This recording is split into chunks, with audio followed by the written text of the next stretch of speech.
এখানে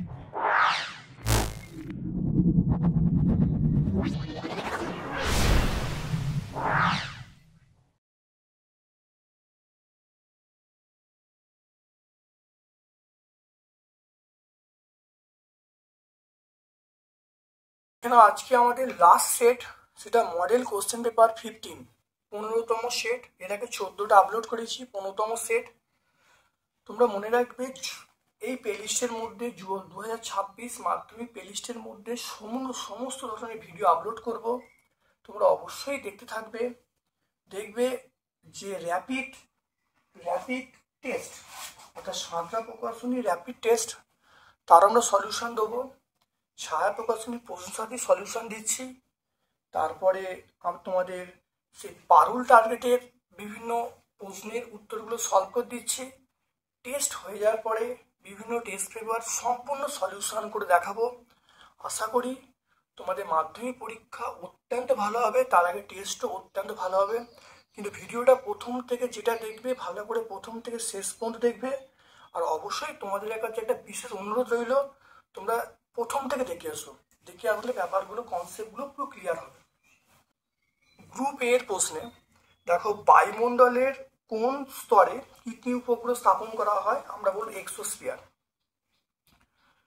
কোনো আদর্শ গ্যাসের স্থির উষ্ণতা এবং স্থির ভরে বয়েলের সূত্রে পিভি লেখচিত্রটা আমরা বলবো পরাবৃত্ত।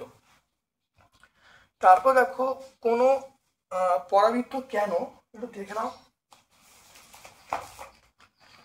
একটা কারণ আছে। দেখো, এই যে লেখচিত্রটা পিআরভি, এই লেখচিত্রের প্রকৃতি হলো পরাবৃত্ত। তারপরে চলে এসো দ্বিমৌল যৌগে, একটি দ্বিমৌল যৌগে মৌলগুলির ভর অনুপাত 1:1। দেখো এটা দেখো 1:1 নয়, এটার অনুপাত দেখো, এটা দেখো 2:16।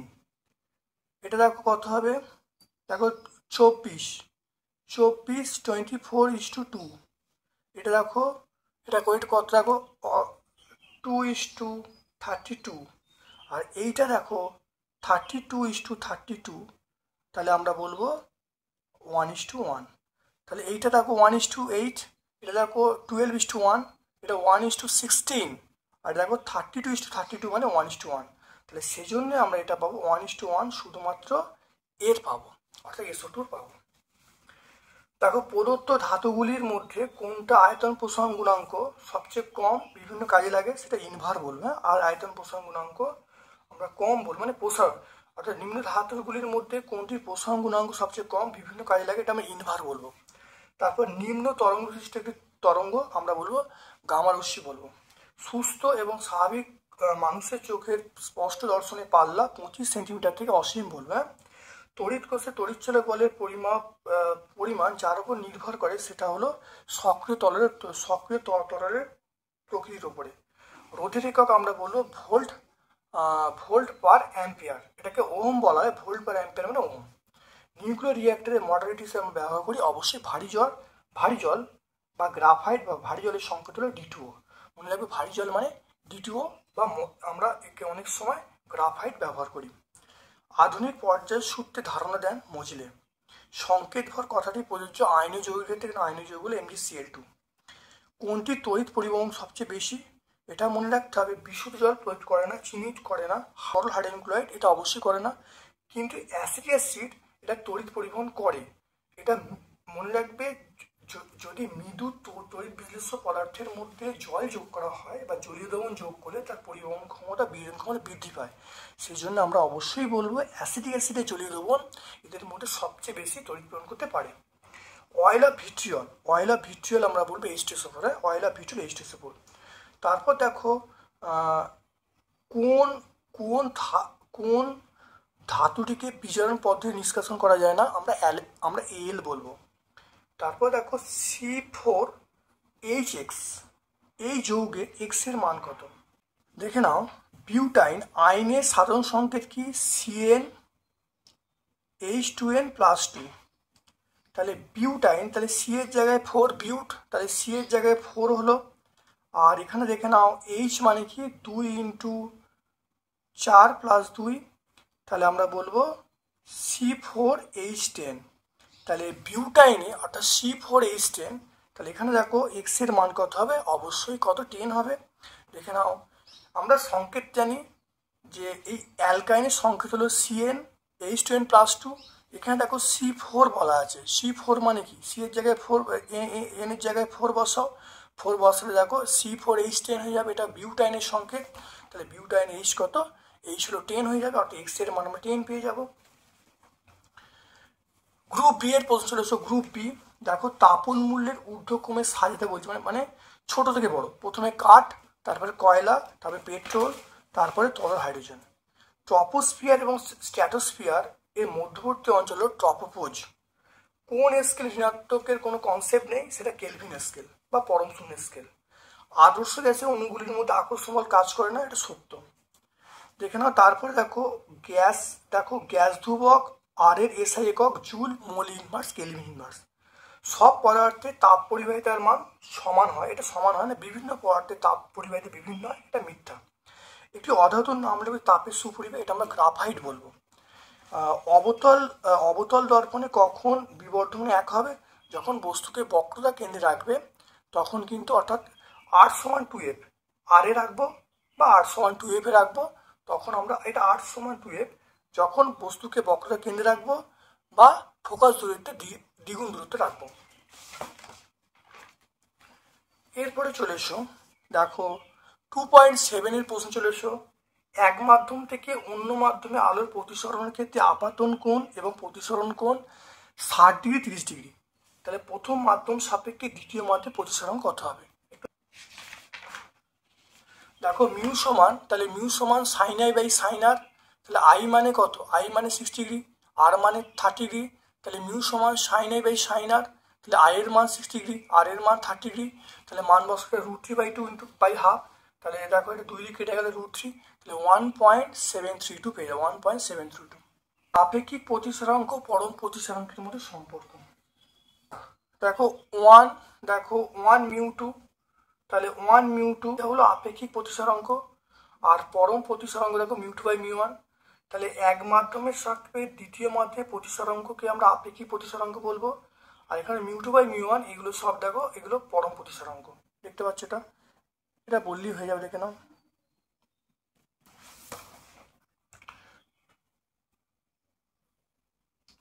তারপর দেখো কোন মূলনীতির উপর ভিত্তি করে বৈদ্যুতিক জেনারেটর ডায়নামো তৈরি হয়েছে, এটা আমরা তড়িৎচুম্বকীয় আবেশ বলতে পারি। ডায়নামো এবং জেনারেটর তড়িৎচুম্বকীয় আবেশের উপর প্রতিষ্ঠিত, দেখতে পাচ্ছ। তারপরের প্রশ্ন চলে এসো, সেটা হলো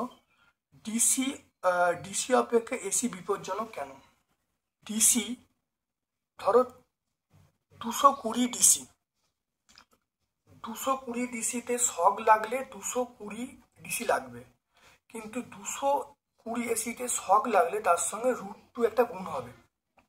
সে √2 কেন গুণ হচ্ছে সেটা পরে তোমরা শিখবে। √2 গুণ হবে, √2 গুণ হলে 311 ভোল্ট হয়ে যাবে। তাহলে তোমাদের ডিসিতে শক লাগে তোমার 220 লাগবে, কিন্তু এসিতে শক লাগলে সেটা বেড়ে 311 ভোল্ট হয়ে যাবে, সেই জন্য এসিটা অত্যন্ত বিপজ্জনক। দেখো পরিবর্তী প্রবাহ সমপ্রবাহ অপেক্ষা বেশি বিপজ্জনক। 220 ভোল্ট সমপ্রবাহ থেকে বিদ্যুৎ নিলে ভোল্টেজ সর্বদা 220 ভোল্টে স্থির থাকে, কিন্তু যদি 220 ভোল্ট পরিবর্তী প্রবাহ লাইন থেকে বিদ্যুৎ নেওয়া হয় তাহলে পরিবর্তী প্রবাহের ধর্ম অনুসারে ভোল্টেজে পরিবর্তনশীল, অর্থাৎ লাইনের যে আরএমএস ভোল্টেজ সেটা 220 এবং সর্বোচ্চ যে মানটা হবে 220 × √2 অর্থাৎ 311 ভোল্ট। তাহলে এই উচ্চতর শীর্ষমানের জন্য পরিবর্তী শক অত্যন্ত বিপজ্জনক। তেজস্ক্রিয়তা একটি নির্দিষ্ট মৌলের একটি বৈশিষ্ট্য, এটা সত্য। তৃতীয় পর্যায়ে সবচেয়ে বিজারণধর্মী মৌল, এটা আমরা বলবো সোডিয়াম বলবো। অ্যামালগামে উপস্থিত, এটা Hg বলবো। ক্রায়োলাইট আমরা অ্যালুমিনিয়াম বলবো। জৈব পদার্থে উপস্থিত আমরা সেটা কার্বন বলবো, অপশন সি। দীর্ঘ পর্যায় সারণীতে আবির্ভূত মৌলগুলি 18 নম্বর শ্রেণীতে বর্তমান থাকে। কোন শর্তে NaCl তড়িৎ প্রবহন করে, এটা গলিত বা জলীয় অবস্থায়। N2 দেখো, N2 লুইস ডট আঁকতে পারছি, N2 লুইস ডট দেখে নাও, N2 লুইস ডট খুব ভালো দেখে নাও, এটা হলো N2 লুইস ডট। তারপরে চলে এসো তড়িৎ পরিবহন করে অথচ তড়িৎ অবিশ্লেষ্য, এটা আমরা পারদ বলবো। কোনো সামগ্রীর ওপর গোল্ড প্লেটিং করতে হলে বিশুদ্ধ সোনার পাতকে আমরা অ্যানোড বলবো। তারপরে দেখো অ্যানোডাইজিং কি, অ্যানোডাইজিং কি অর্থাৎ যে প্রক্রিয়ায় দেখে নাও, যে প্রক্রিয়ায় অ্যালুমিনিয়াম বা অন্য কোনো ধাতুর পৃষ্ঠে পুরু দৃঢ় ক্ষয়রোধী অক্সাইডের স্তর পড়ে তাকে আমরা বলবো অ্যানোডাইজিং। সিউএস করে জলীয় দ্রবণে H2S পাঠালে অধক্ষেপটার নাম হলো, সেটা হলো আমরা বলবো সিউএস, কপার সালফাইডের কালো অধক্ষেপ পড়ে, এটা নাম, এটা হলো কালো কপার সালফাইডের কালো অধক্ষেপ পড়ে। লাইকার অ্যামোনিয়া কাকে বলে? দেখে নাও লাইকার অ্যামোনিয়া, দেখে নাও লাইকার অ্যামোনিয়া, অ্যামোনিয়া সম্পৃক্ত জলীয় দ্রবণকে আমরা লাইকার অ্যামোনিয়া বলবো। গ্যাস থার্মোমিটার প্রস্তুতিতে কোন গ্যাস ব্যবহার করা হয়? এটা অবশ্যই নিষ্ক্রিয় গ্যাস। নিষ্ক্রিয় গ্যাসের মধ্যে আমরা হিলিয়াম বলবো। তাহলে আমরা নিষ্ক্রিয় গ্যাস বলতে পারি বা এর মধ্যে আমরা হিলিয়াম বলতে পারি। তা নিষ্ক্রিয় গ্যাসের মধ্যে সেটা হিলিয়াম, এটা আমরা মূলত হিলিয়াম গ্যাস ব্যবহার করি, অর্থাৎ নিষ্ক্রিয় গ্যাস। অর্থাৎ নিষ্ক্রিয় গ্যাস এখানে ব্যবহার করা হয়, তার মধ্যে আমরা বলবো হিলিয়াম বলবো। হ্যাঁ, তাহলে অ্যান্সার হবে নিষ্ক্রিয় গ্যাস, আমরা হিলিয়াম। তারপর দেখো এলপিজি, এলপিজির পুরো অর্থ কি? এলপিজির পুরো অর্থ দেখে নাও লিকুইফাইড পেট্রোলিয়াম গ্যাস। এলপিজি পুরো অর্থ লিকুইফাইড পেট্রোলিয়াম গ্যাস। এর পরের প্রশ্ন চলে এসো, দেখো বিভাগ দেখে নাও গ্রুপ সি এর প্রশ্ন চলে এসো। গ্রুপ সি 3 দাগের র্যাকেটটা দেখে নাও, বায়ু শক্তি বলতে কি বোঝায়? পশ্চিমবঙ্গে বায়ুকল আছে এমন একটি জায়গার নাম বলতে বলছে।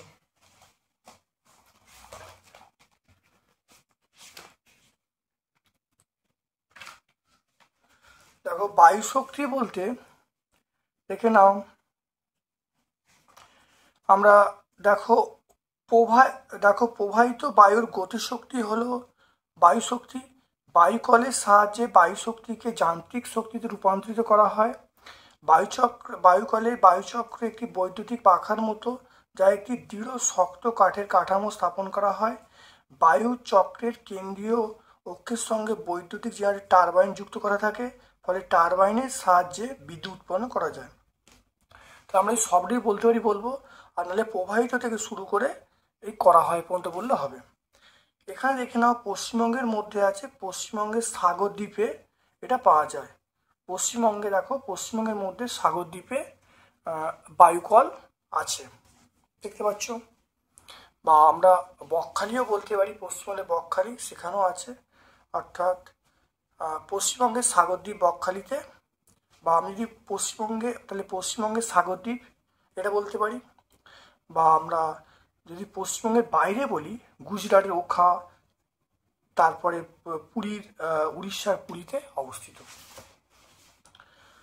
তারপরে চলে এসো 3.2 300 কেলভিন তাপমাত্রায় 570 মিলিমিটার এইচজি চাপে 2.2 CO2 গ্যাসের আয়তন নির্ণয় করতে বলছে।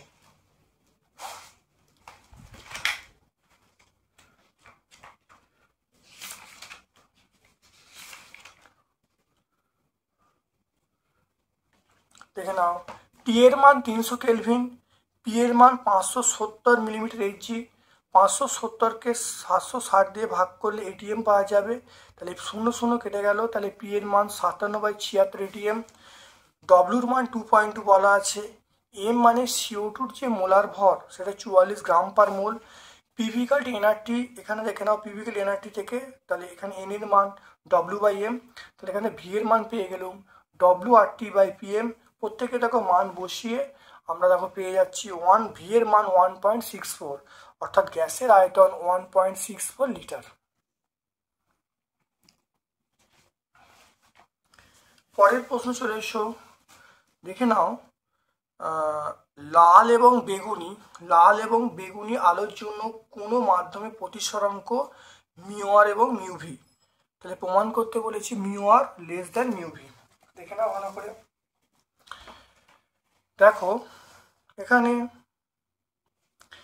দেখে নাও মিউ প্রপোর্শনাল 1/λ। তাই লালের জন্য আমরা বলি মিউ/আর প্রপোর্শনাল 1/λ। বেগুনির জন্য মিউ ভি প্রপোর্শন 1/λv, তাহলে mu R by mu V করলাম, তাহলে lambda V by lambda R, V মানে ভায়োলেট আর আর মানে রেড, দেখে নাও। তাহলে মনে রাখবে লালের যে ল্যামডার মানটা বেশি হয় তাহলে mu R greater than, lambda R greater than lambda V. এখান থেকে বলতে পারি lambda R by lambda V এটা হলে একের থেকে বড়। তাহলে এটা উল্টে দিই, যদি ঘুরিয়ে বলি তাহলে ল্যামডা ভি বাই ল্যামডা আর এটা একের থেকে ছোট। তাহলে এই মানটা দেখো এই সমীকরণে বসিয়ে দাও, এই সমীকরণে দেখো বসিয়ে দিলে তাহলে mu R by mu V, দেখো mu R by mu V less than 1 হয়ে গেল, তাহলে mu R less than mu V এটাই প্রমাণ হয়ে গেল। আলোচ্য প্রশ্নের উত্তর আমরা পেয়ে গেলাম। আচ্ছা, একটা অঙ্ক এখানে বাদ গেছে, দেখে নাও এই অঙ্কটা অথবা অঙ্কটা দেখে নাও। 323 কেলভিন তাপমাত্রায় 2 atm চাপে রক্ষিত 100 সেমি কিউব আয়তনে কোনো গ্যাসে উপস্থিত অণুর সংখ্যা বার করতে বলেছে। দেখে নাও, টি এর মান 323 কেলভিন, পি এর মানটা 2 atm, ভি এর মানটা 100 সেমি কিউব, এন এ বলতে অ্যাভোগাড্রো সংখ্যা 6.022 10⁻23 মোল ইনভার্স, আর এর মান এটা মনে রাখবে 0.082 1 দিতে পারো নাও দিতে পারো, litre ATM mole inverse kelvin inverse. এবার দেখো আমরা ভি এর মান দেখো 100 সেমি কিউব বলা আছে, তাহলে সেমি কিউবকে লিটারে করতে গেলে 1000 দিয়ে ভাগ করব, তাহলে সেই জন্য 100/1000, তাহলে 0.1 লিটার হয়ে গেল। পিভি ইকুয়াল টু এনআরটি, এই সমীকরণটাকে এন এর মান পাবো, পি এর মান, ভি এর মান, আর এর মান, টি এর মান সব বসিলুম, এন এর মান দেখো পেয়ে গেলুম কত, দেখো 0.00755 মোল, এটা এন এর মান পেয়ে গেলুম। এবারে বলা আছে অণুর সংখ্যা বার করার নিয়ম হলো যে দেখো অ্যাভোগাড্রো সংখ্যার সঙ্গে যদি এই মূল সংখ্যা গুণ করি, অ্যাভোগাড্রো সংখ্যার সঙ্গে মূল সংখ্যা গুণ করলে অবশ্যই অণুর সংখ্যা পেয়ে যাব।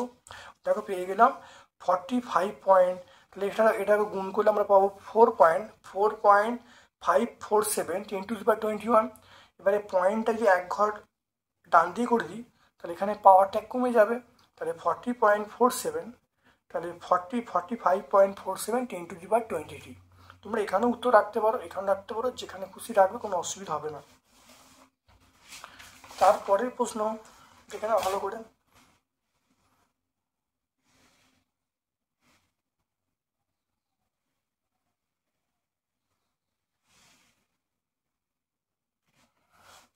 এর পরের প্রশ্ন দেখে নাও, একটি চিহ্নিত চিত্রে রিয়ার ভিউ মিররের ক্রিয়া দেখাও।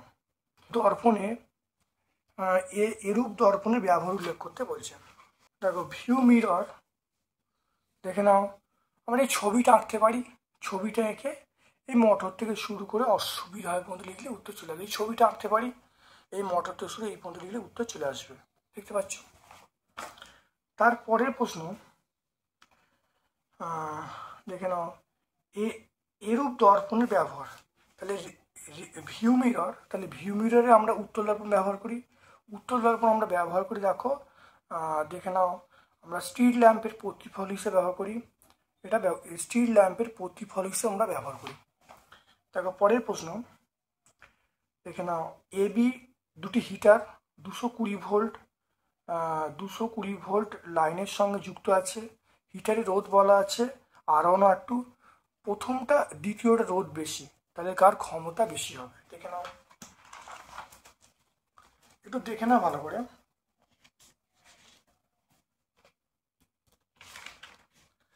দেখো আমরা জানি পি সমান, দেখো পি সমান আমরা জানি V square by R, P সমান আমরা জানি V square by R, P সমান ভি স্কোয়ার বাই আর যদি হয় তাহলে ভি এর মান কনস্ট্যান্ট, তাহলে পি সমান আমরা জানি V square by R, P সমান যদি ভি স্কোয়ার বাই আর হবে তাহলে ভি এর মানটা 220 ভোল্ট বলা আছে, তাহলে এটা কনস্ট্যান্ট, তাহলে আমরা বলবো পি প্রপোর্শনাল 1/r, তাহলে দেখা যাচ্ছে যার রোধ কম তার ক্ষমতা বেশি, তাহলে যার রোধ কম তার ক্ষমতা বেশি। এবার দেখো বলা আছে, এবার দেখানো কার রোধ কম, যেখানে রোধটা দেখো কম আছে, R1 এর রোধ কম, অর্থাৎ R1 এর রোধ কম মানে এ এর রোধ কম, তাহলে এর রোধ কম, তাহলে ক্ষমতা বেশি হবে। তো দেখে নাও, একটু ছোট করে বললেই হয়ে যাবে, দেখে নাও এইটুকু বললেই তোমরা উত্তর হয়ে যাবে। এরপর চলে এসো, দেখো আয়নীয়, দেখে নাও আয়নীয় বন্ধন সমজীব বন্ধনের মধ্যে কোনটা সুস্থির বন্ধন বেশি সুস্থিত হয়, কারণ বিশুদ্ধ অবস্থায় এবং জলে দ্রবীভূত অবস্থায় বন্ধন একই থাকে। সেই জন্য আয়নীয় বন্ধনের ক্ষেত্রে বিশুদ্ধ অবস্থায় বন্ধন অটুট থাকলেও জলে দ্রবীভূত হলে বন্ধন ভেঙে যায়। তা দেখে নাও।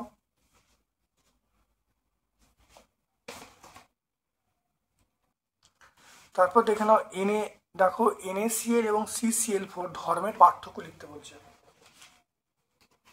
খুব ইম্পর্টেন্ট প্রশ্ন। দেখো NaCl CCl4 ধর্মের পার্থক্য।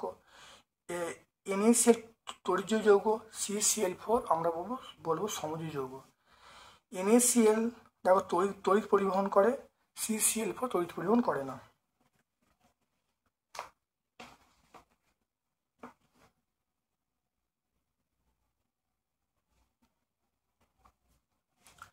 তারপর দেখে নাও, দেখো এক্স মৌলটির পারমাণবিক সংখ্যা 7।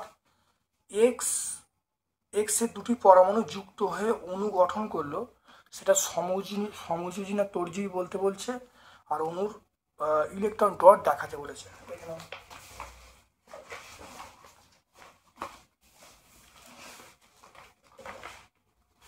তাহলে অণুর ইলেকট্রন ডট এখানে এক্স, তাহলে দেখো ওটা 7 আছে, তাহলে আমি ইলেকট্রন বিন্যাস করলে 2 5 হবে, তাহলে এটা 2 5 হবে।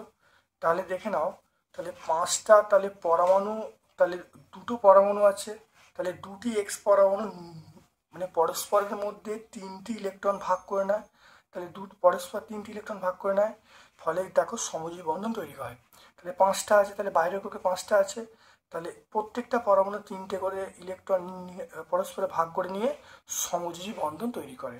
তাহলে আমরা এইরকমভাবে লিখবো। দেখে নাও, এইরকমভাবে লিখবো, দেখতে পাচ্ছ? দেখে নাও।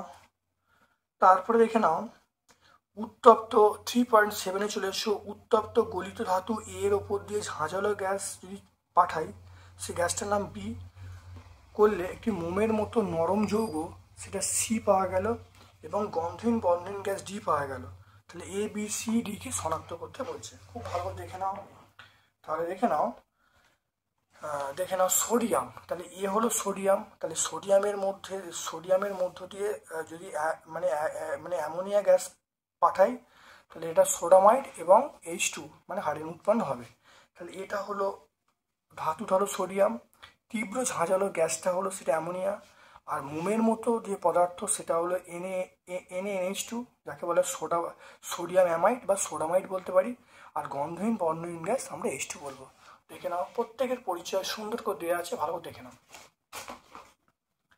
এরপরে আমরা চলে আসবো, দেখো অনাদ্র গলিত অ্যালুমিনা থেকে কিভাবে অ্যালুমিনিয়াম নিষ্কাশন করা হয়। তাহলে দেখে নাও অ্যালুমিনিয়াম ধাতু নিষ্কাশন। দেখো অ্যালুমিনিয়া থেকে দেখো কিভাবে নিষ্কাশন করা হয়, খুব ভালো দেখে নাও স্টেপটা পুরো। দেখো দেখে নাও, এখান থেকে প্রথম থেকে শুরু করে এই পর্যন্ত বললেই উত্তরটা সব হয়ে যাবে।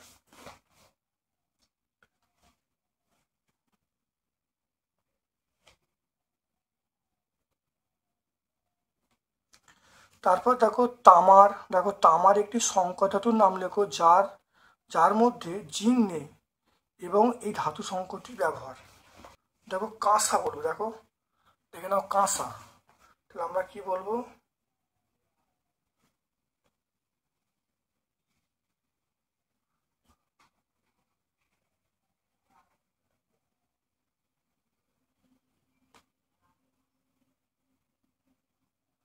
তা দেখে নাও তামার একটা ধাতু সংকর, সেটা আমরা বলবো কাঁসা বলবো, বেল মেটাল বলবো। দেখ এখানে কপার থাকবে এবং এসেন্ট থাকবে, টিন থাকবে, কোনো জিঙ্ক থাকবে না। এর ব্যবহার আমরা কি বলবো? বাসনপত্র, ঘন্টা, মূর্তি তৈরিতে ব্যবহার করা হয়।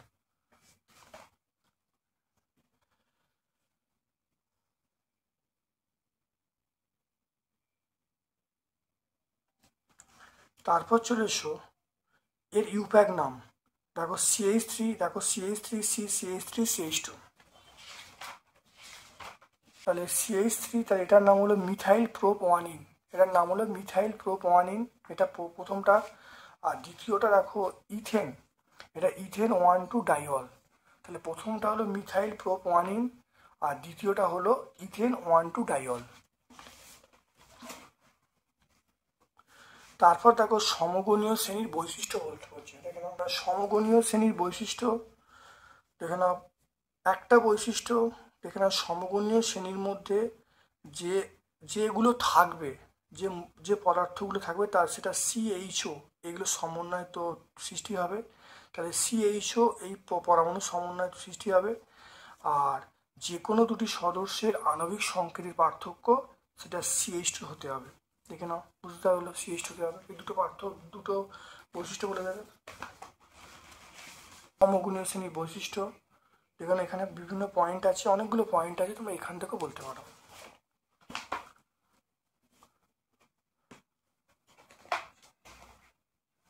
এরপর চলে এসো গ্রুপ ডি এর প্রশ্নে। দেখে নাও গ্রুপ ডি এর প্রশ্নে চলে এসো। দেখো চার্লসের সূত্র থেকে পরম শূন্য তাপমাত্রার সংজ্ঞা প্রতিষ্ঠা করতে বলছে।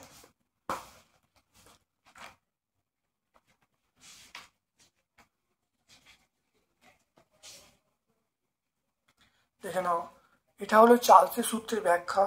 দেখে নাও VT সমান V0 1 প্লাস T বাই 273, টি এর জায়গায় মাইনাস 273 বসালে তাহলে গ্যাসের আয়তন শূন্য হয়ে যাচ্ছে, বোঝা গেল? তাহলে মাইনাস 273 সেন্টিগ্রেড তাপমাত্রায় গ্যাসের আয়তন শূন্য হয়ে যাচ্ছে, তাহলে এই উষ্ণতাকে আমরা বলবো পরম শূন্য উষ্ণতা বলবো। দেখতে পাচ্ছ, এটা বললেই হবে। তাহলে আমরা কত পাবো? তাহলে আমরা এখান থেকে মনে করি থেকে শুরু করব, এই পর্যন্ত প্রথম লিখবো, তারপরে টি এর জায়গায় মাইনাস 273 বসাবো, বসালে ভিটির মান শূন্য হয়ে যাবে, লিখবো স্থির চাপে মাইনাস 273 সেন্টিগ্রেড তাপমাত্রায় আয়তন শূন্য হয়, ওই উষ্ণতাকে পরম শূন্য উষ্ণতা বলে। দেখতে পাচ্ছ?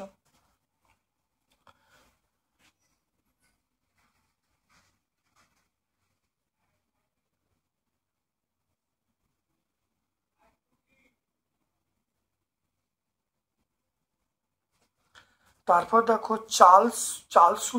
চার্লস এবং বয়েল সূত্রে নির্দিষ্ট ভর উল্লেখ থাকে কেন?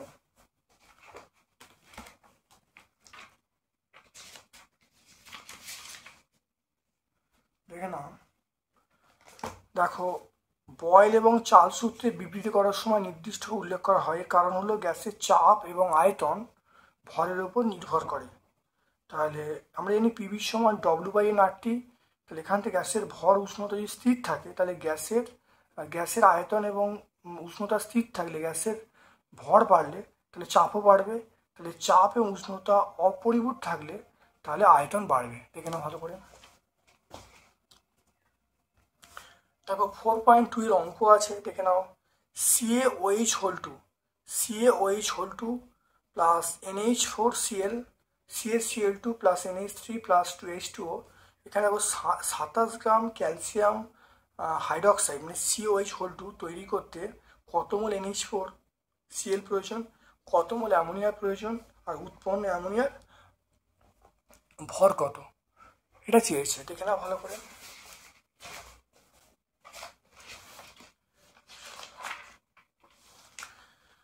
তা দেখে নাও, এখানে দেখে নাও, তাহলে CaOH whole 2 plus 2 NH4Cl CaCl2 plus 2 NH3 plus 2H2, এখানে দেখো এটা করলে দেখো 74 গ্রাম, এটা দেখো 34 গ্রাম, তাহলে দেখে নাও 74 গ্রাম, দেখতে 74 গ্রাম COH সম্পূর্ণ বিক্রিয়া করে, দেখো এটা 2 মোল, 34 মানে 2 মোল, তাহলে 2 মোল অ্যামোনিয়ার সঙ্গে, তাহলে 2 মোল দেখে নাও,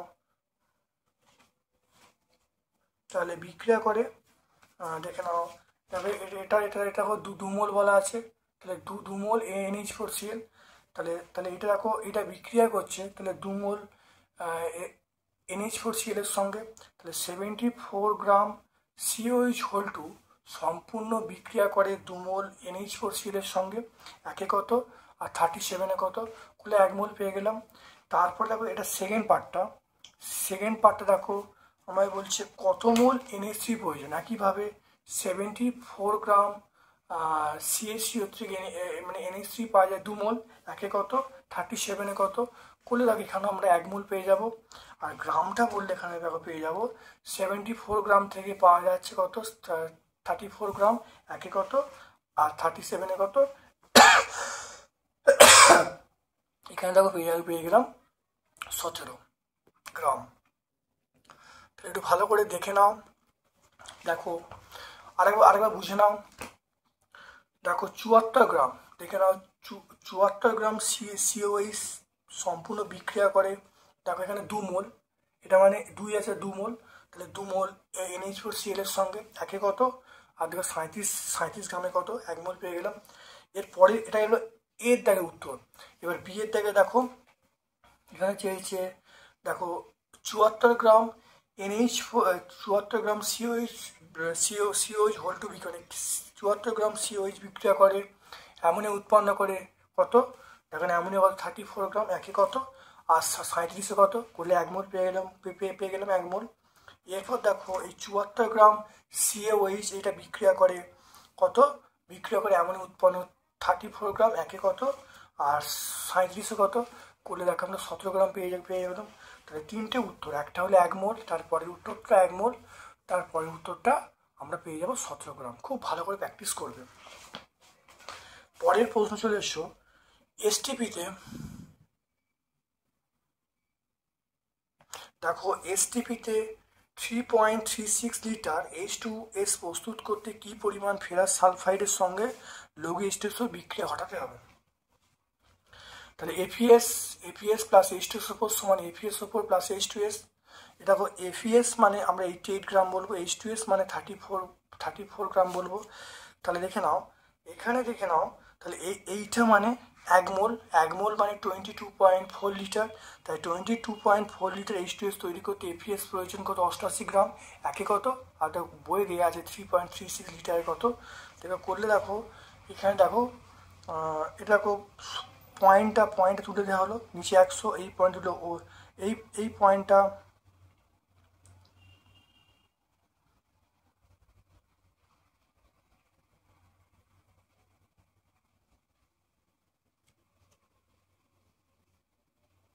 দেখে নাও, পয়েন্টটা খুব ভালো করে দেখে নাও, পয়েন্টটা তুলে নিচে 100, এই পয়েন্টের উপরে 10 হলো, দেখো কাটাকুটি করা হয়েছে, করলে দেখো এখানে পাওয়া গেছে।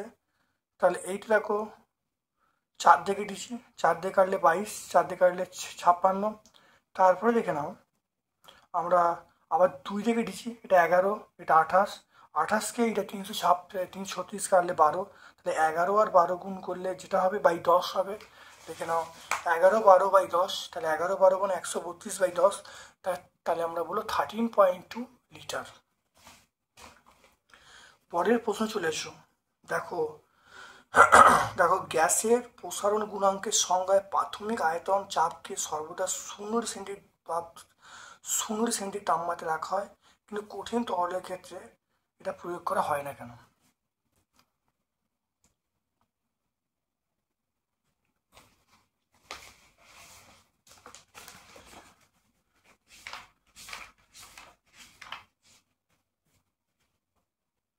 দেখে নাও এটা আমরা এখানে পেয়ে যাব, দেখতে পাচ্ছ এখানে সম্পূর্ণ উত্তরটা আছে। গ্যাসের আয়তন প্রসারণের ক্ষেত্রে 0 উল্লেখ করা হয়, কিন্তু কঠিন বা তরলের ক্ষেত্রে উল্লেখ করা হয় না, এবং পরিষ্কার উল্লেখ হয়।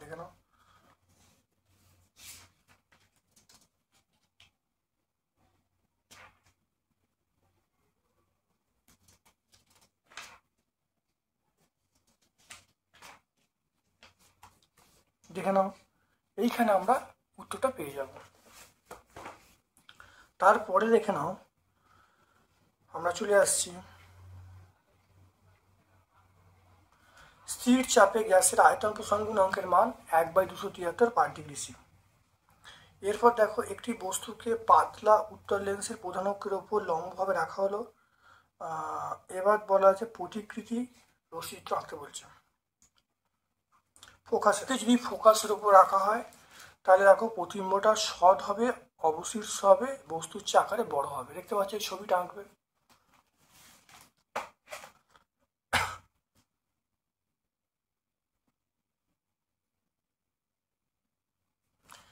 তারপর চলে এসো সূর্যোদয়ের সময় সূর্যকে লাল দেখি কেন।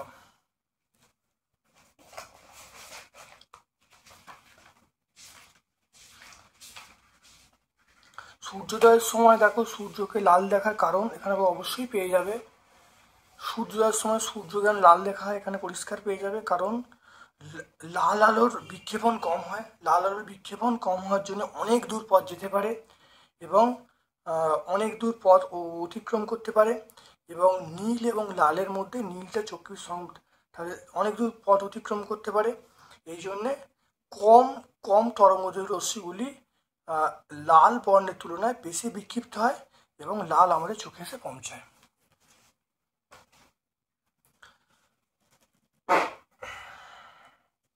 এর পরের প্রশ্ন চলে এসো।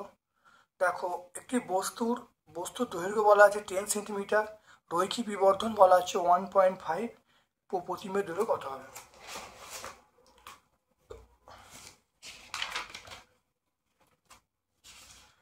তাহলে রৈখিক বিবর্ধন দেখে নাও, রৈখিক বিবর্ধন সমান প্রতিম দূরত্ব বাই বস্তু দূরত্ব। তাহলে প্রতিম দূরত্ব 1.5 আর প্রতিম দূরত্ব, তাহলে রৈখিক বিবর্ধন 1.5। তাহলে এখানে বস্তু দূরত্ব 10 দেওয়া আছে, তাহলে 1.5 × 10 15 সেন্টিমিটার। তাহলে প্রতিম দূরত্ব হলো 15 সেন্টিমিটার।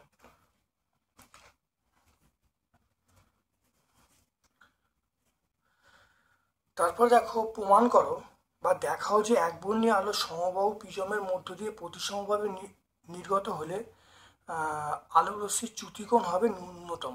দেখে নাও।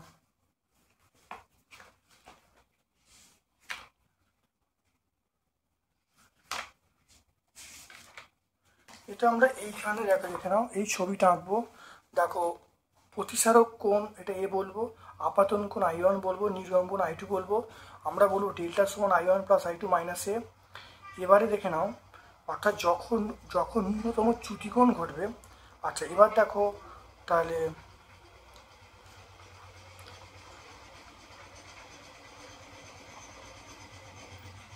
তাহলে প্রথম দেখে নাও, এটা হলো, এটা কেন প্রথম প্রতিসারক তলে, এটা প্রথম প্রতিসারক তলে আপাতন কোণ I1 এবং প্রতিসরণ কোণ R1, দ্বিতীয় প্রতিসারক তলে আপাতন কোণ R2 এবং নির্গমন কোণ I2 দেখো বলা আছে। আর যখন চ্যুতি ন্যূনতম হবে তখন I1 = I2, R1 = R2 হবে। তাহলে ন্যূনতম চ্যুতি হলে বা ন্যূনতম চ্যুতির শর্ত ফুলফিল হলে তাহলে আমরা বলি রশ্মিটা ভূমির সমান্তরালে বেরিয়ে যাবে। তাহলে আমরা এখানে যা আছে এটা করলেই কিন্তু উত্তরটা হয়ে যাবে, কোনো চিন্তার ব্যাপার নেই। তারপরে দেখো এরপরেরটা, দেখো তিনটি 220 ভোল্ট 60 ওয়াট বাল্ব প্রতিদিন 5 ঘন্টা করে 10 দিন চললো। তাহলে প্রতি ইউনিটের দাম 5 টাকা হলে মোট কত খরচ হবে? দেখে নাও। তাহলে তিনটি 220 ভোল্ট 60 ওয়াট বাল্ব প্রতিদিন 5 ঘন্টা করে 10 দিন চললে তাহলে প্রতি ইউনিটের দামই 5 টাকা হয়, তাহলে মোট কত খরচ পড়বে? এখানে দেখে নাও, এই যে পাওয়ার, এই পাওয়ারের সঙ্গে আমি যদি ঘন্টা গুণ করি তাহলে আমরা ওয়াট ঘন্টা পাবো। তার সঙ্গে 10 দিন গুণ করে দিই, তাহলে 10 দিন গুণ, তাহলে 10 দিনের ক্ষমতা পেয়ে যাব। এবং তাকে যদি আমরা 1000 দিয়ে ভাগ করি তাহলে তাহলে এখানে দেখে নাও, তাহলে দৈনিক খরচ কত হবে? তাহলে এখানে কটা, তিনটে বাতি 60 ওয়াট, তাহলে 60 × 3 হবে। কতক্ষণ চলছে কিন্তু 5 দিয়ে গুণ করবো, আর 1000 দিয়ে ভাগ করলে আমরা কি পাবো? কিলোওয়াট আওয়ার পেয়ে যাব। তাহলে ওটা হলো একদিনের জন্য। 10 দিনের জন্য 10 দিয়ে গুণ করে দেবো। এবার দেখো প্রতি ইউনিট দাম কত বলা আছে? 5 টাকা। তাহলে 5 দিয়ে গুণ করে দিলে মোট অর্থ পেয়ে যাব। দেখে নাও দৈনিক ব্যয়িত বিদ্যুৎ শক্তি দেখো 3 × 60 × 5/1000। আর 10 দিনে ব্যয়িত বিদ্যুৎ শক্তি দেখো 10 দিয়ে গুণ করা হলো, তাহলে 9 BOT। তাহলে তাহলে 10 দিনে খরচ, তাহলে 1 BOT খরচ 5 টাকা, তাহলে 9 BOT খরচ আমরা বলবো 35 টাকা। তাহলে পেয়ে যাবো 45 টাকা। এর পরের প্রশ্ন চলে এসো। দেখো, কোন যন্ত্রে, দেখে নাও, কোন যন্ত্রের সাহায্যে কোষের EMF মাপা হয়? এটা আমরা বলো পোটেনশিওমিটার। হ্যাঁ, আমরা বলো পোটেনশিওমিটার। 8 তারের বৈশিষ্ট্য।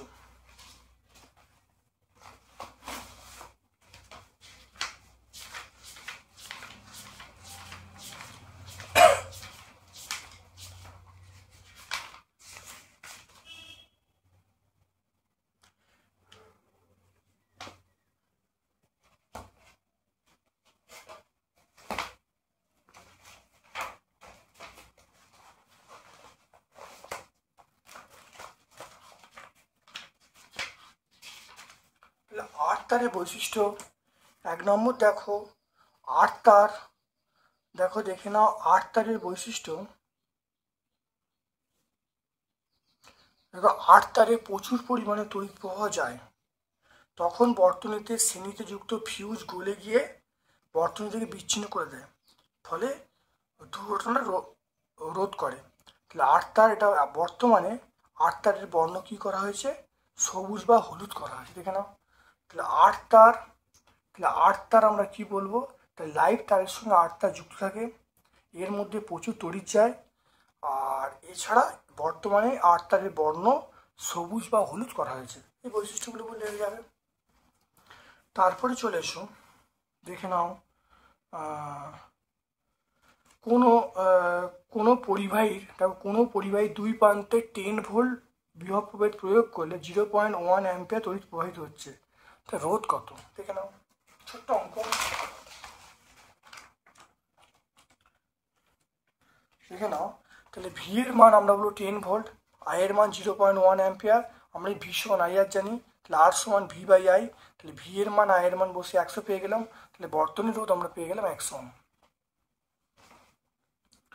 পরের প্রশ্ন দেখো, খুব ভালো করে দেখে নাও পরের প্রশ্ন, দেখে নাও 4.7-এ চলে এসো, একটি অতি পরিবাহী রোধাঙ্ক উষ্ণতার লেখচিত্র অঙ্কন করো, দেখে নাও। হলো অতি পরিবাহীর লেখচিত্র, আর এইটা হলো অর্ধ পরিবাহী লেখচিত্র। তাহলে অর্ধ পরিবাহীর উষ্ণতা এবং রোধাঙ্ক লেখচিত্র এইটা, আর অতি পরিবাহীর এটা হলো উষ্ণতা এবং রোধাঙ্ক লেখচিত্র, দেখে নাও। এরপরে চলে এসো বিয়েরটা, একটি তড়িতায়িত গোলকের পৃষ্ঠে অবস্থিত বিন্দু আধান অপর বিন্দুতে স্থানান্তরিত করতে কত কাজ করতে হবে, দেখে নাও। একটি তড়িতায়িত গোলকের পৃষ্ঠে অবস্থিত একটি বিন্দু আধান অপর পৃষ্ঠে নিয়ে যেতে কত কাজ করতে হবে। খুব ভালো করে মনে রাখবে যে যখন গোলকের পৃষ্ঠ মানে সমবিভব তল, তাহলে সমবিভব তল হওয়ার জন্য বিভব একই থাকে, তাহলে বিভব যখন একই থাকে, বিভব এক থাকলে কোনো কাজ করতে হয় না, কাজের পরিমাণ শূন্য। তাহলে এখানে দেখে নাও, আমরা বলবো, দেখে নাও, গোলকের পৃষ্ঠে তড়িৎ বিভব একই হয়, তাই প্রয়োজনীয় কৃতকার্যের মানটা শূন্য হবে, দেখে নাও। তাহলে দেখতে পেলে।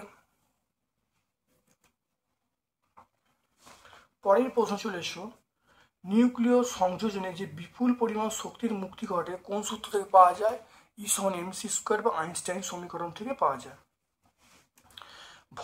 ভর বিচ্যুতি এবং বন্ধন শক্তির মধ্যে সম্পর্ক নির্ণয় করতে বলেছে, দেখে নাও।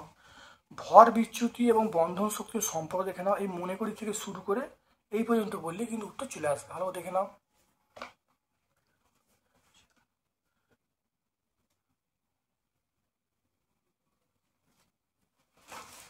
এরপরে দেখে নাও, এইটা আছে, এখান থেকে দেখো একটা আলফা কণা বেরোচ্ছে, তারপরে 4টে বিটা কণা বেরোলো, তারপরে আরেকটা আলফা কণা, গামা কণা বেরোলো। ওখানে বলছে যে এই এক্সটার ভর সংখ্যা বলা আছে 226, আর পরমাণু ক্রমাঙ্ক বলা আছে 88। তাহলে আমাকে বলেছে এই যে নতুন মৌলটা তৈরি হলো তার ভর সংখ্যা পরমাণুর সংখ্যা কত হবে, দেখে না ভালো করে।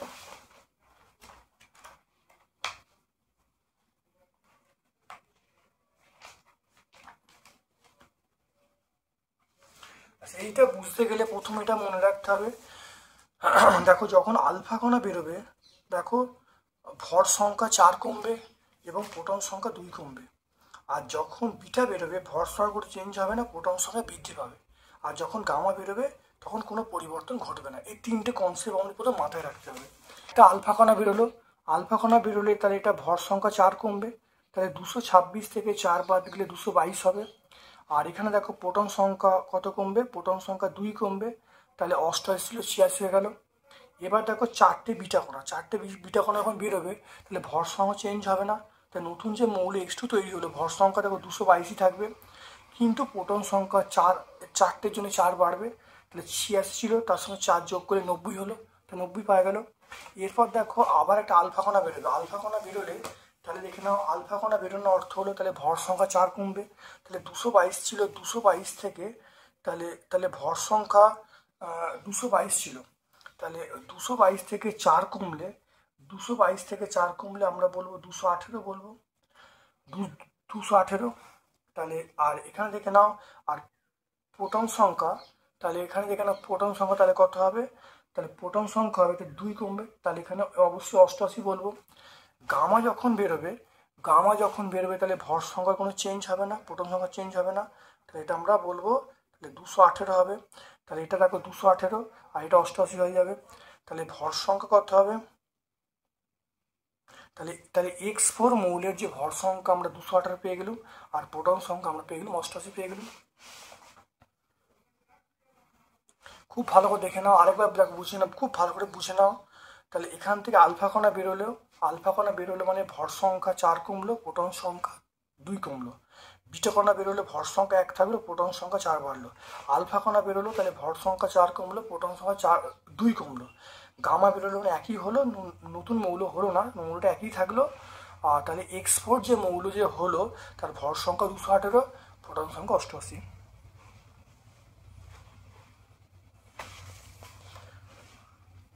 এরপরে দেখো চলে এসো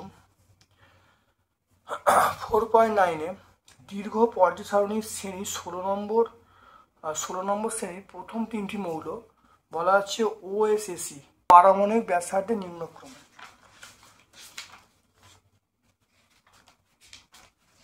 চলে এসো 16 নম্বরে, তাহলে OSSE, তাহলে এটা সবচেয়ে বেশি, তাহলে এসি আগে হবে, তারপরে এস, তারপর অক্সিজেন।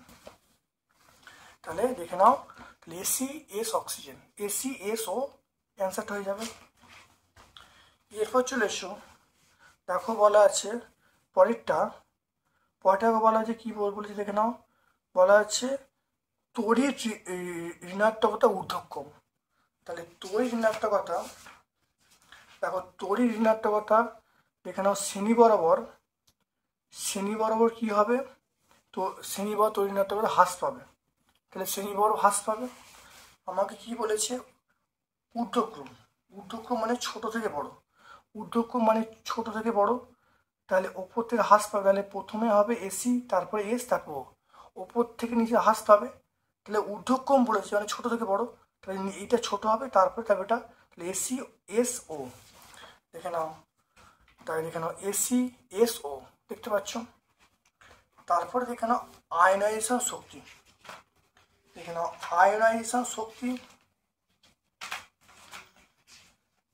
আয়নায়ন শক্তি দেখে নাও, এটা কি বলেছে, শ্রেণী বরাবর যদি নামা হয়, শ্রেণী বরাবর নামলে হ্রাস পাবে, শ্রেণী বরাবর নামলে কি হবে, হ্রাস পাবে। শ্রেণী বরাবর নামলে হ্রাস পায়, তাহলে আমাকে বলেছে নিম্নক্রম, দেখো বলেছে নিম্নক্রম মানে আমরা বলবো বড় থেকে ছোট। তাহলে এটা হলো, তাহলে আমরা এখানে কি বলবো, তাহলে নিম্নক্রম বলেছে, তাহলে বড় থেকে ছোট হবে, তাহলে ওপর থেকে নিচে হ্রাস পাবে, তাহলে এটা বড় মানে অক্সিজেন, তারপরে এস, তারপরে এসি, তাহলে আমরা বলবো, দেখুন এইটা বলবো, হ্যাঁ, তো OSSE। দেখো বলা আছে দেখে নাও, তাহলে বড় থেকে ছোট,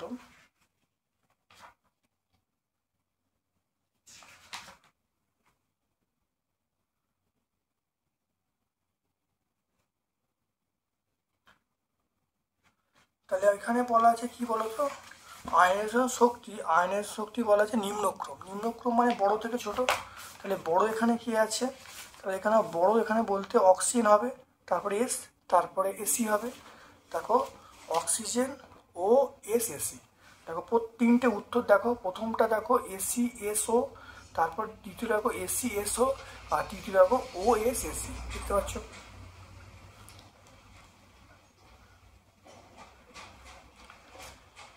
এর পরের প্রশ্ন দেখো চলে এসো, দেখে নাও 2 কক্ষ বিশিষ্ট একটি অধাতব মৌল ওয়াই, এর যোজ্যতা 3, পর্যায় সারণীর অবস্থান নির্ণয় করতে বলেছে এবং এই পর্যায়ে অবস্থিত একটি ধাতু কল্পের নাম বলতে বলছে।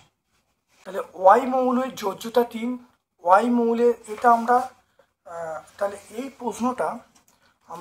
প্রশ্নটা একই পেয়েছিলাম, দেখে নাও আমরা সেট 2 চলে এসো, সেট টু দেখো 4.9, সেট 2 দেখো আমরা এখানে পেয়ে যাব, দেখো 4.9-এ, দেখতে পাচ্ছ, দেখো একই প্রশ্ন, সেট 2 4.9-এ একই প্রশ্ন ছিল, দেখতে পাচ্ছ সেট টু 4.9 একই প্রশ্ন দেখতে পাচ্ছ, দেখে নাও। তাহলে এখানে দেখো ওয়াইয়ের যোজ্যতা 3 বলা আছে, দুটি, তাহলে দুটি কক্ষপথ, তাহলে এটা বলবো দ্বিতীয় পর্যায় এবং আমরা বলবো 15 নম্বর শ্রেণী। দ্বিতীয় পর্যায়ে 15 নম্বর শ্রেণীতে প্রথম বলবো, আর তাহলে দ্বিতীয় পর্যায়ে 15 নম্বর শ্রেণী। তাহলে এখানে তাহলে আমরা কি বলবো, তাহলে যোজ্যতা 3, তাহলে ওয়াইয়ের যোজ্যতা 3, দুটি কক্ষপথ। এখান থেকে সিদ্ধান্ত করতে পারছি মৌলটা দ্বিতীয় পর্যায়ে 15 নম্বর শ্রেণীতে অবস্থান করছে, দ্বিতীয় পর্যায়ে 15 নম্বর শ্রেণীতে অবস্থান করছে। আর এখানে আমরা কি বলবো, অবশ্যই এই যে মৌলটা আমরা বলবো নাইট্রোজেন বলবো। তাহলে এখানে দেখো নাইট্রোজেন হবে, আর একটি ধাতু গল্প আমরা কি বলবো, বোরন বলবো। তাহলে আলোচ্য প্রশ্নের উত্তর আমরা পেয়ে গেলাম। তাহলে ওয়াই মৌলটা এটা নাইট্রোজেন হবে, যোজ্যতা 3, এবং দেখে নাও দুটি কক্ষপথ মৌলটি এটা একটা দ্বিতীয় পর্যায়ে অবস্থান করবে। আর তৃতীয় পর্যায়ে যে একটা ধাতু গল্প সেটা আমরা কি বলবো, বোরন বলবো।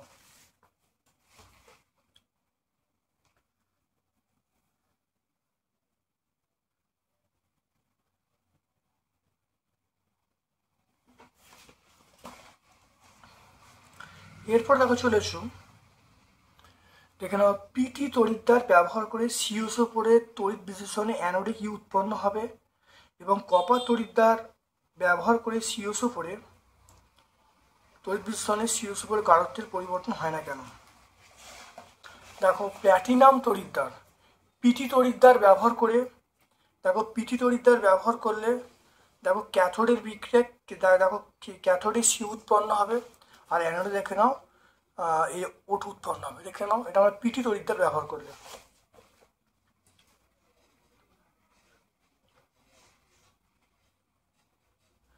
আর কপার তড়িৎদ্বার ব্যবহার করলে সিওসো4 দ্রবণের মধ্যে সিওসো4 গাঢ়ত্বের কোনো পরিবর্তন হয় না কেন।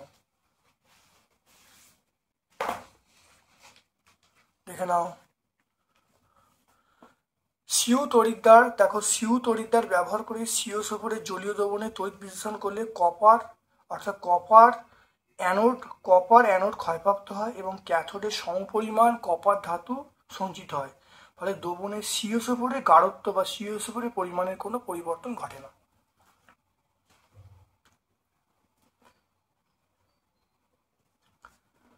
তারপরের প্রশ্ন চলে এসো, ধাতব পরিবাহী এবং তড়িৎ বিশ্লেষ্যর মধ্যে পার্থক্য লিখতে বলছে।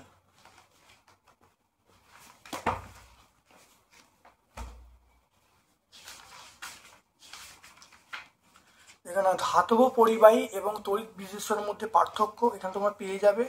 এখানে এর মধ্যে তোমরা প্রথম পয়েন্টটা বলবে, দ্বিতীয় এখানে প্রথমটা দ্বিতীয়টা, তাহলে মনে রাখবে ধাতব এবং তড়িৎ বিশ্লেষের মধ্যে পার্থক্য যেটা, তাহলে ধাতু কঠিন অবস্থায় তড়িৎ প্রেরণ করে, আর গলিত জলীয় অবস্থায় ওই তড়িৎ বিশ্লেষণ তড়িৎ প্রেরণ করে। ধাতুতে উপস্থিত মুক্ত ইলেকট্রন তড়িৎ পরিবহনে সাহায্য করে, আর এখানে অ্যানায়ন ক্যাটায়ন সাহায্য করে। তাপমাত্রা বৃদ্ধির সঙ্গে ধাতুর রোধ বৃদ্ধি পায়। এখানে তাপমাত্রা বৃদ্ধির সঙ্গে তড়িৎ বিশ্লেষণের বিয়োজন মাত্রা বৃদ্ধি পায়, ফলে তড়িৎ পরিবাহিতা বৃদ্ধি পায়। এই পয়েন্টগুলো বললে হয়ে যাবে। তারপরে চলে এসো বর্ষাকালে, দেখে না বর্ষাকালে বর্জ্যপাত এবং আকাশে উচ্চমানের তড়িৎক্ষরণ উদ্ভিদগুলোর জন্য উপকারী হয় কেন ব্যাখ্যা করতে বলছে।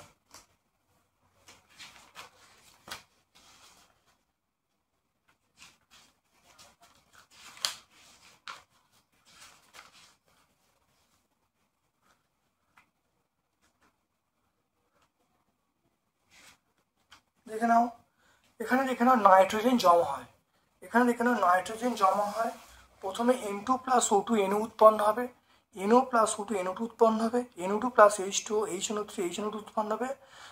দেখো HNO3 মাটির ক্ষারের সঙ্গে বিক্রিয়া নাইট্রিক লবণ উৎপন্ন হবে, অর্থাৎ জমিতে অর্থাৎ নাইট্রোজেন সঞ্চয় ঘটবে, ফলে জমির উর্বরতা বৃদ্ধি পাবে। এরপরে দেখো 4.12, দেখো 2 মিথাইল প্রোপানল এটা আমরা 2-মিথাইল প্রোপানল, এর গঠন হচ্ছে CH3, এর গঠন দেখে নাও CH3 CH CH3 CH2OH, এই পুরোটা লিখতে হবে। কিভাবে প্রমাণ করবে অ্যাসিডিন একটি অসম্পৃক্ত যৌগ?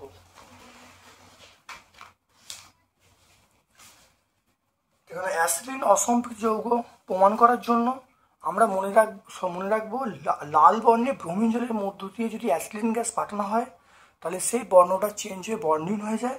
এ থেকে বোঝা যায় যে অ্যাসিডিন একটি অসম্পৃক্ত যৌগ। এটা পেয়ে যাবে এখানে, দেখে নাও।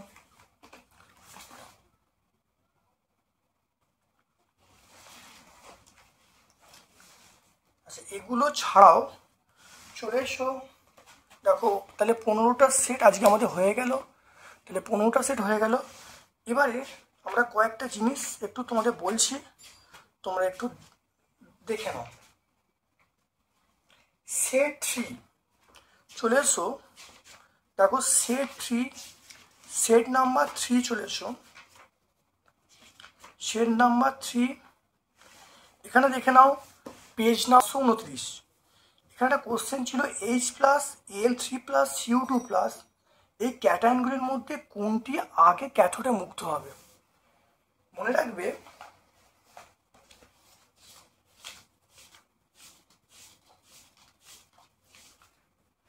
দেখো এটা হলো ধাতু সক্রিয়তা শ্রেণী। প্রথমে দেখো অ্যালুমিনিয়াম আছে, তারপরে H আছে, তারপর কপার আছে। যে নিচে থাকবে সে তাড়াতাড়ি ক্যাথোডে মুক্ত হবে। তাহলে এখানে দেখো অ্যালুমিনিয়ামের সক্রিয়তা বেশি, তারপরে দেখো হাইড্রোজেন, তারপরে কপার। তাহলে কপার কিন্তু তাড়াতাড়ি মুক্ত হবে, অর্থাৎ ক্যাথোডে তাড়াতাড়ি মুক্ত কী হবে? অবশ্যই কপার হবে। হ্যাঁ, তাহলে আমরা Cu2+ বলবো। এটা আমরা কি বলবো? Cu2+ বলবো। তাহলে 3টে আয়নের মধ্যে কে তাড়াতাড়ি মানে ক্যাথোডে মুক্ত হবে? আমরা বলবো Cu2+।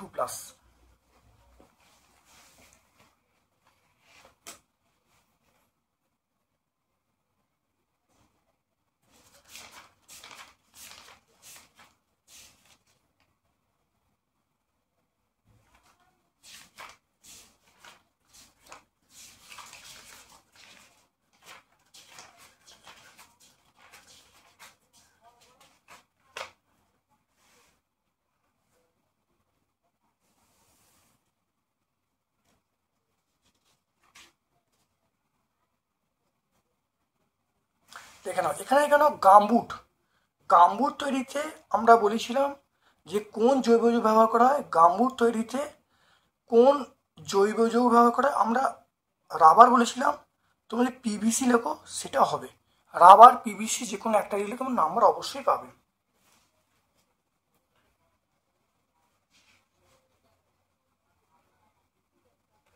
তারপরে 756 পেজে চলে এসো। 756 পেজে এখানে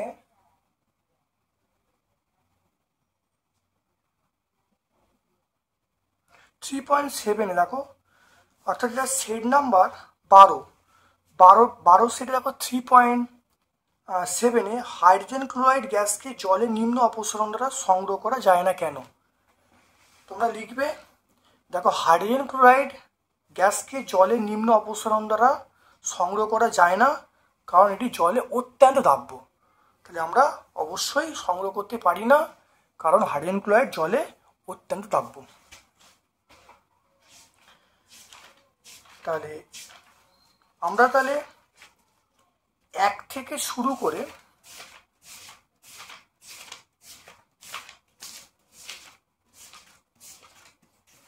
তাহলে আমরা দেখো মাধ্যমিক প্রশ্ন প্রস্তুতি 2026 যে মডেল সেট পেপার 1 থেকে শুরু করেছিলাম, 1 থেকে শুরু করে আমাদের মডেল কোশ্চেন পেপার 15 সম্পূর্ণ সলভ করা হলো। ভিডিওটা প্রত্যেকটা ভিডিও প্রথম থেকে শেষ পর্যন্ত দেখবে। আশা করি তোমরা প্রত্যেকটা উত্তর পাবে এবং তোমরা টেস্ট বলো বা 2026 মাধ্যমিক পরীক্ষা অত্যন্ত ভালো মার্কস পাবে। আমার পক্ষ থেকে সকলকে ধন্যবাদ এবং শুভ কামনা জানাচ্ছি।